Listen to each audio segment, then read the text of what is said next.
"What exactly do you think you're doing?" the manager barked. Anna froze, still clutching the tray of food, standing protectively in front of the dust-streaked child. "You're fired." 3 words, sharp and cold as a winter gust. Later that evening, as she packed up her few belongings from the cafeteria, her phone buzzed. A man's voice came through the line. "I'm calling from the Oval Office." Who was that child, and what could make the president himself reach out about her? Welcome to Uncovered Tales. Let's dive into what really happened behind the headlines. Anna Brooks had spent the last 8 years working in the cafeteria at Edison Elementary School. At 41, the widowed single mother had pieced together a quiet, steady life, one built around her teenage son and the hundreds of kids she served meals to every day. Her job as an assistant cook wasn't glamorous, but it offered something more valuable: stability and health insurance, 2 things she couldn't raise a child without. Inside the hectic kitchen, Anna was known for her dependability. In 8 solid years, she had never once shown up late, and had only ever missed work with good reason. Her co-workers admired her steady, grounded nature, though Mrs. Langford, the cafeteria manager, never seemed particularly impressed, no matter how reliable Anna proved herself. "Rules exist for a reason," Mrs. Langford would often say, her mouth tightening into a thin line.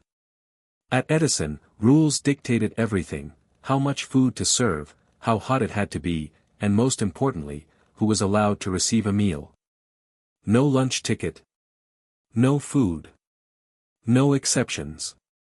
That Tuesday, after the lunch crowd had cleared out, Anna caught sight of a small figure lingering near the kitchen doors, a second grader named Eli. He hovered half-hidden behind the frame, his face smeared with dirt, his small hands trembling faintly. Anna recognized him right away. She'd overheard teachers whispering about him: his mother recently sick, their move from another district, the paperwork for subsidized lunches still tied up somewhere in bureaucracy. Anna quickly scanned the kitchen. Mrs. Langford was still holed up in the office, tallying inventory. Other staffers were busy wiping down counters. Eli's wide eyes trailed Anna's movements, not pleading, just watching with a kind of resigned sadness no 8-year-old should ever wear. Without hesitating, Anna grabbed a leftover tray of pasta, food that would be tossed out anyway, and placed it on a small table by the kitchen. "Come sit," she urged him gently. "Go ahead. Eat." Cautiously, like a stray kitten unsure whether kindness was real, Eli crept toward the table. Even after sitting down, he didn't dig in right away, he simply stared at the tray, disbelief written all over his face. "It's all right," Anna reassured him, her voice soft. "It's for you." Just as Eli tentatively lifted his fork, Mrs. Langford emerged from the office. She stopped in her tracks, her gaze snapping from Eli to Anna to the tray of food. "What do you think you're doing?" she demanded, her voice cutting sharply across the room. Anna straightened, refusing to shrink back. "He's hungry, Margaret. He hasn't eaten since breakfast, maybe even longer." "You know the rules," Mrs. Langford hissed, stepping closer. "No ticket, no meal. You can't just hand out food whenever it suits you." "It's leftover pasta that would have ended up in the trash anyway," Anna replied, her tone even and calm, not wanting to alarm Eli. "That's not the point," Mrs. Langford snapped, her voice tightening. "We have procedures. Paperwork. Authorizations." She waved angrily toward the child. This is completely unauthorized." Anna stood her ground next to Eli. "He's just a kid. He's hungry. Everything else is secondary." Mrs. Langford's face hardened. "I'm reporting this to administration immediately." 2 hours later, Anna was summoned to the principal's office. The termination notice was already printed and waiting on the desk, the decision made before she even had a chance to sit down. The official cause: violation of food service protocols and unauthorized distribution of food. Principal Garner couldn't quite meet her eyes as he spoke. "We have established channels for children in need," he said awkwardly. "What you did, although it came from a good place, bypassed critical safeguards. Anna listened in silence, her hands folded neatly in her lap.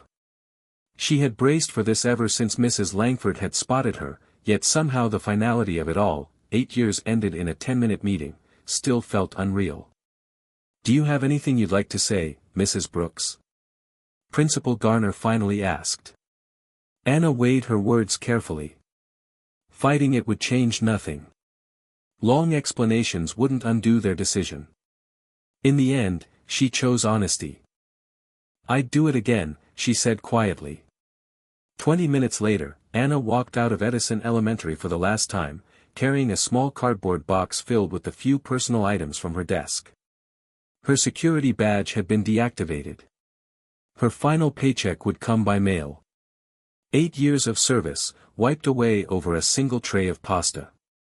As she neared her car, a small figure darted from behind the playground equipment.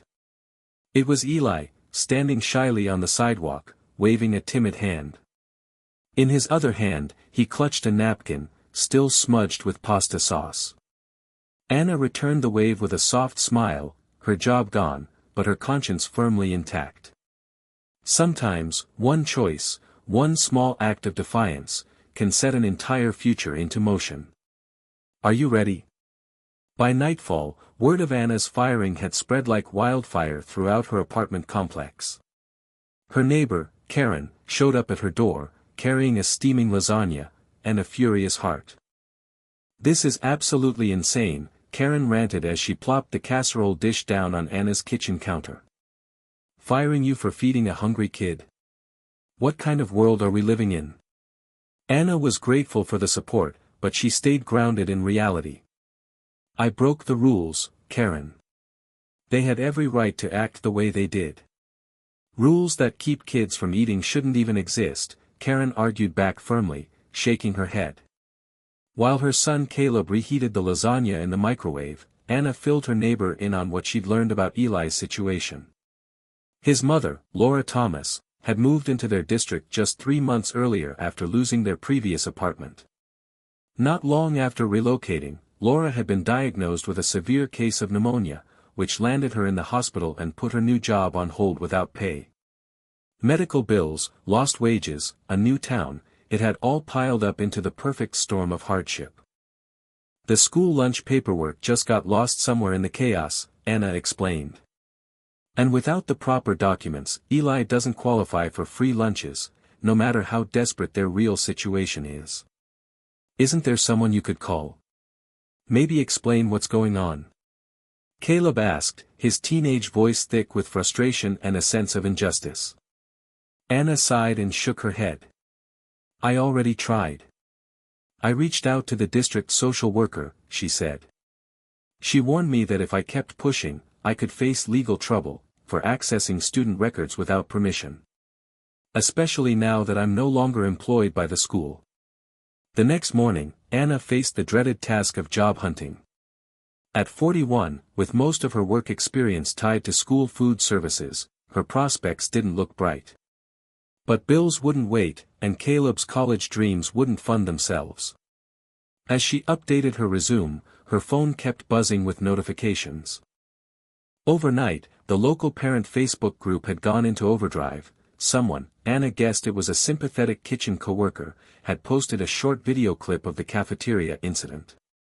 The blurry footage from the security camera showed Anna setting the food tray down in front of Eli, then captured Mrs. Langford storming over, and finally, the boy eating quickly while nervously glancing between the adults arguing around him.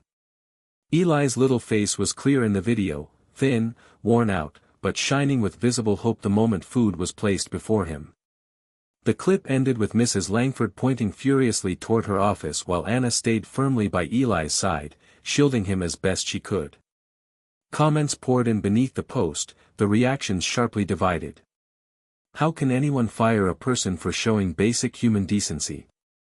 Rules exist for a reason. What if the child had food allergies? I've known Anna for years. She was the kindest, most caring person in that cafeteria. If we let emotions override rules, where do we draw the line? Feeling overwhelmed by the attention, Anna closed the app. She had no interest in becoming the center of a social media firestorm. Right now, her only priority was finding steady work, not becoming some viral symbol. Later that afternoon, as she sat at her laptop submitting job applications, Anna received a delivery that made her pause. A plain, unmarked white envelope slid quietly under her door. Inside, a single sheet of paper bore a typed message. Someone is watching this story from very far away. But what really made her heart pound was what came with it, a photograph.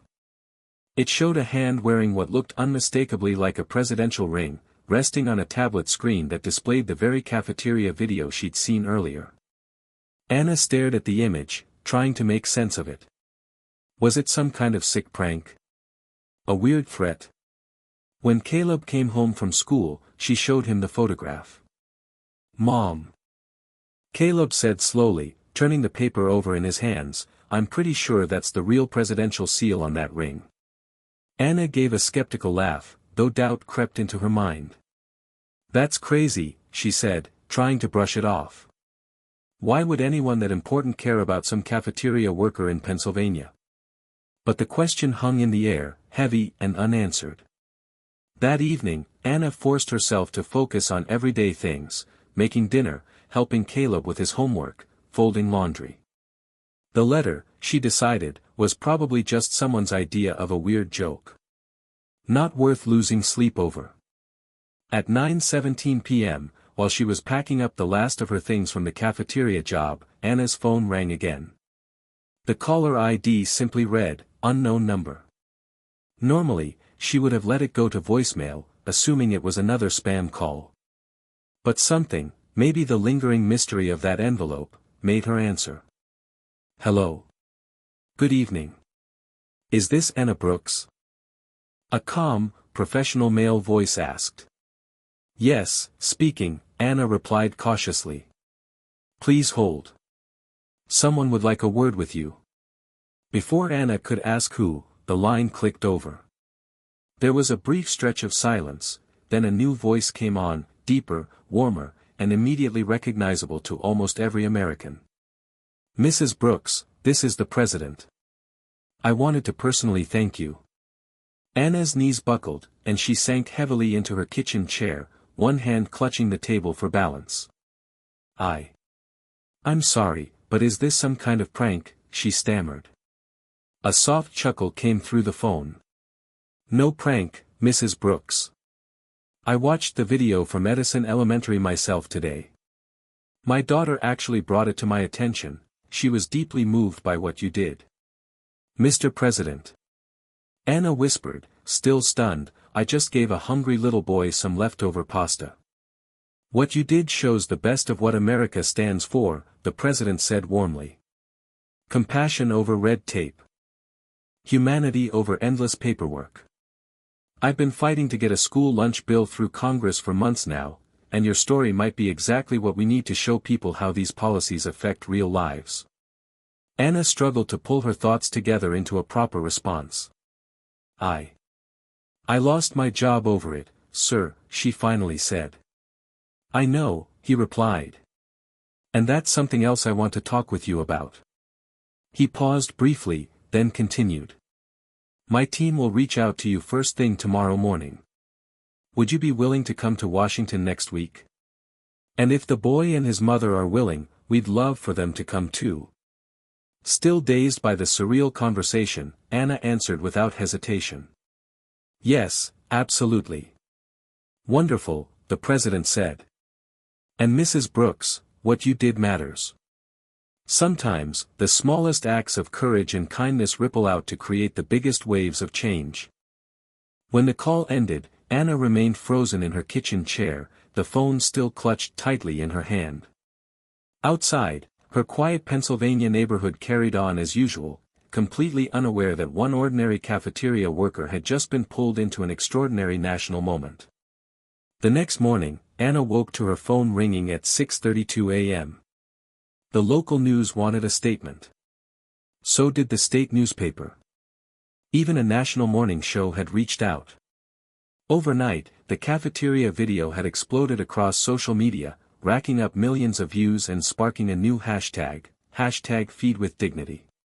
By 7:15 a.m., 2 news vans were already parked out front of Anna's apartment building. She kept her blinds closed, overwhelmed by the sudden, unwanted spotlight. Caleb, who had initially been thrilled by the attention, now seemed nervous as he peeked out the window. "Mom," he whispered, "there's like 20 reporters down there with cameras." At 8 a.m. sharp, just as the president had promised, Anna got another call from Washington. This time it was the chief of staff, speaking quickly but kindly. "A car will arrive around noon to take you to the local ABC station for a remote interview," he explained. "Then tomorrow, you'll be flying to Washington, along with Eli and his mother, all expenses covered." He added, "The president believes your story perfectly captures why our new school lunch legislation matters so much.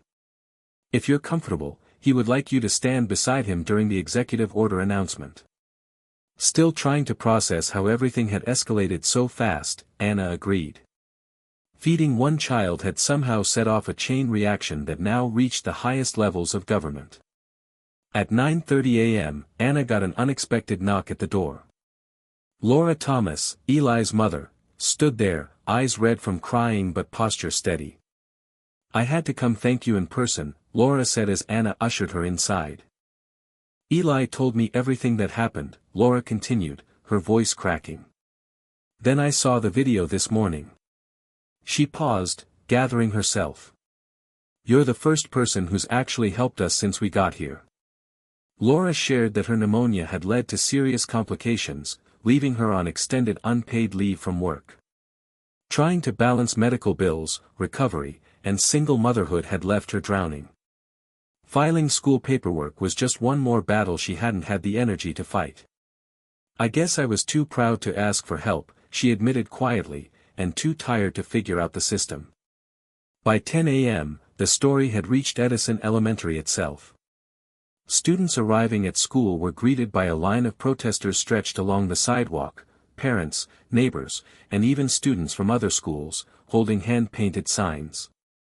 "Don't fire kindness. Hunger has no paperwork. Kids need food, not rules." Inside, chaos reigned. The school's phones rang non-stop with calls from concerned parents and relentless reporters.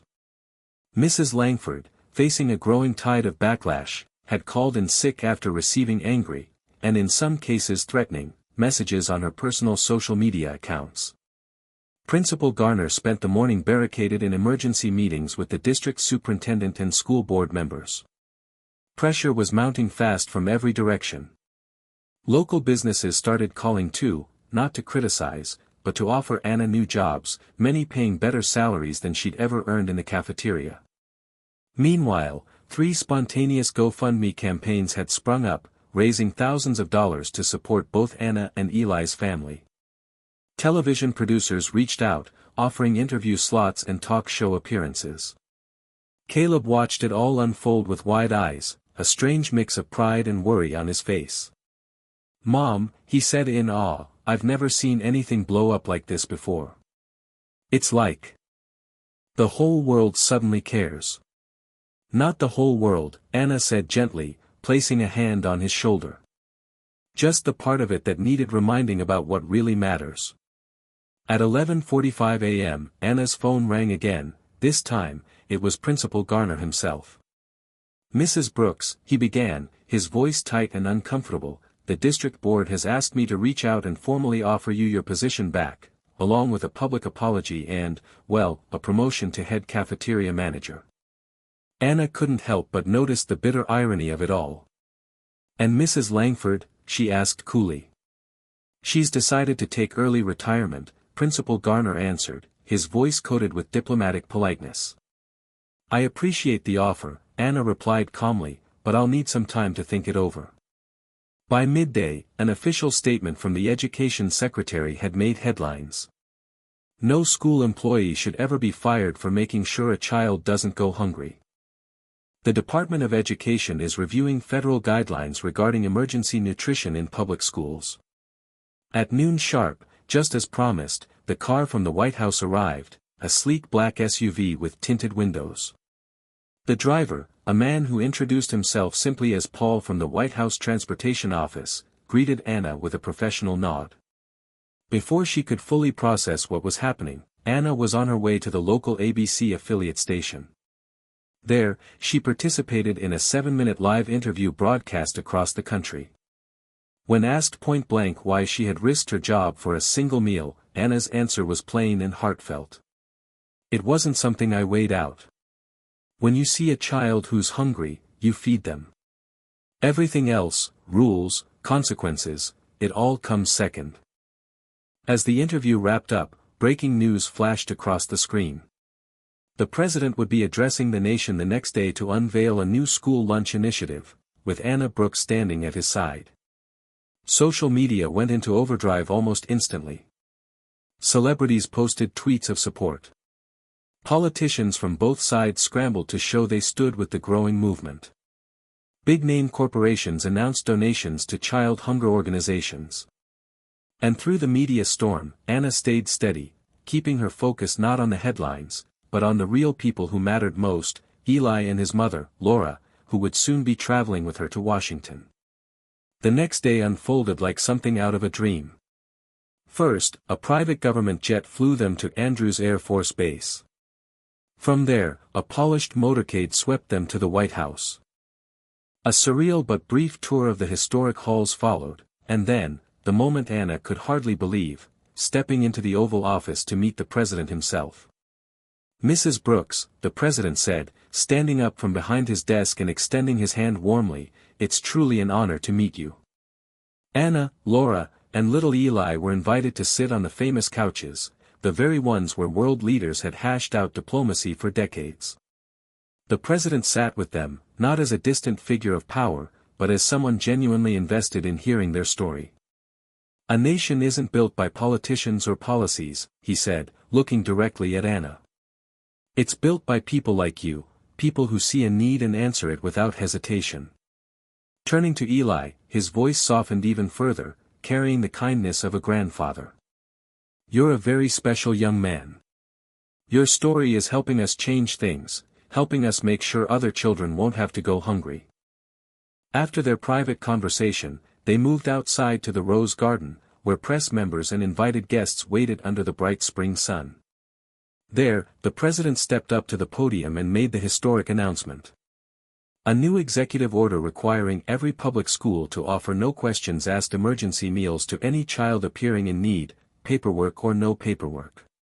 "This measure," he said proudly, "which we are naming the Anna Brooks provision, will guarantee that no child is denied food while adults figure out the paperwork."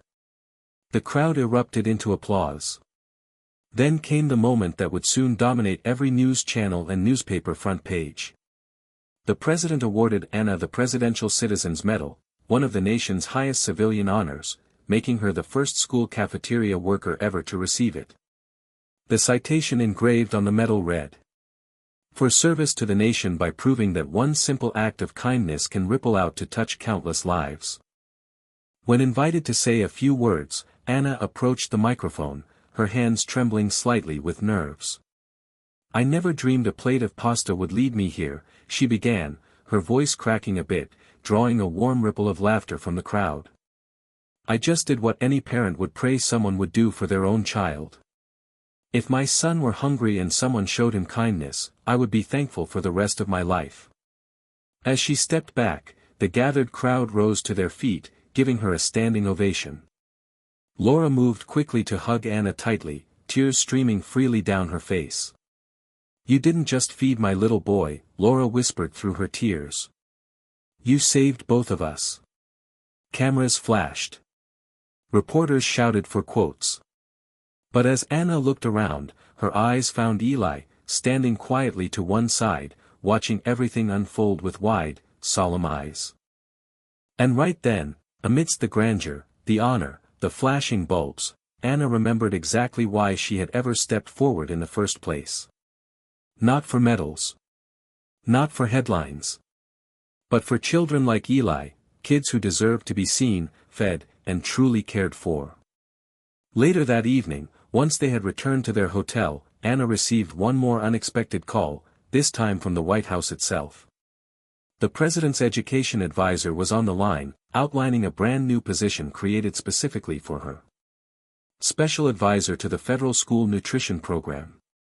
The role would give Anna the chance to help shape school nutrition policies nationwide, making sure that no child would ever have to endure what Eli once did.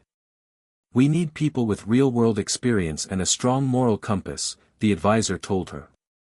People who understand that systems are meant to serve human beings, not the other way around. Anna told him she would think it over, but deep down, she already knew her answer.